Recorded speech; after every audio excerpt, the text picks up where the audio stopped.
My birthday celebration part 2. ఇంకా అమ్మమ్మ వాళ్ళు వెళ్ళారు. ఇంక కింద సెలబ్రేషన్ స్టార్ట్ అయ్యింది. 2 years ముందు వీళ్ళెవరో నాకు తెలీదు. అంతా స్ట్రేంజ్గా ఉండేది. వచ్చేటప్పుడు కూడా మేము ఇక్కడ షిఫ్ట్ అయ్యేటప్పుడు కూడా అక్కడ అందరితోని మింగిల్ అవ్వగలమా, అంతా నార్మల్గా ఉంటుందా, ఇక్కడ ఉన్నంత ఫ్రీగా అక్కడ ఉండగలమా అనుకుంటూ వచ్చాము మేము. ఇక్కడికి వచ్చాక ఇదే ప్రపంచం అయిపోయింది నాకైతే. మా ఇంట్లో వాళ్ళు నన్ను పట్టించుకోకపోయినా తిన్నావా ఉన్నావా అని అడిగే ఒక్కరు వీళ్ళు.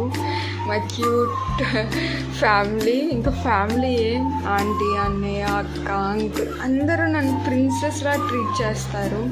నేను చాలా థ్యాంక్ఫుల్ అవుతాను. ప్రతిసారి వీళ్ళు నా మీద చూపించే కేర్కి, లవ్కి చాలా బ్లెస్సింగ్గా ఫీల్ అవుతా. థ్యాంక్స్ ఒకటే సరిపోదు, అంతకు మించి ఏదన్నా ఉందంటే అదే. నాకు తెలిసి ద లక్కీయెస్ట్ పర్సన్ అనుకుంటున్నాను నేను. ఇంతమంది లవ్ని నేను ఒక్కదాన్నే తీసుకోగలుగుతున్నా. థ్యాంక్ యూ సో మచ్ అందరికీ. నా బర్త్డే చాలా అంటే చాలా బాగా సెలబ్రేట్ చేశారు.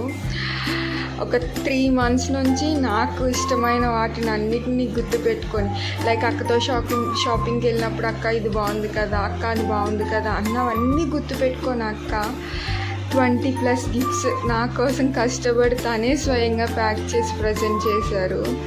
గిఫ్ట్స్ గురించి కాదు కానీ వాళ్ళు నా మీద చూపిన ప్రేమ, నాకు అది అంటే ఇష్టం, అది ఇస్తే నేను ఇంకా హ్యాపీగా ఫీల్ అవుతాను అని చూపించే వాళ్ళ ప్రేమ, ఎఫెక్షన్ నాకు చాలా అంటే చాలా బ్లెస్సింగ్గా ఫీల్ అవుతున్నా.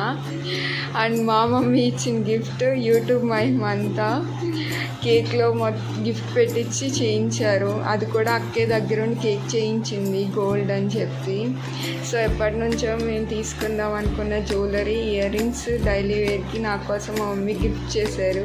నాకు అసలు నో హింట్ ఈ సెలబ్రేషన్లో అస్సలు ఐడియా లేదు. చాలా అంటే చాలా సర్ప్రైజ్ ఫీల్ అయ్యా, చాలా హ్యాపీగా ఫీల్ అయ్యా.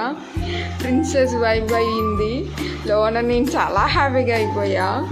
ఇది నా ఇయర్ బర్త్డే సెలబ్రేషన్ ఇలా జరిగింది.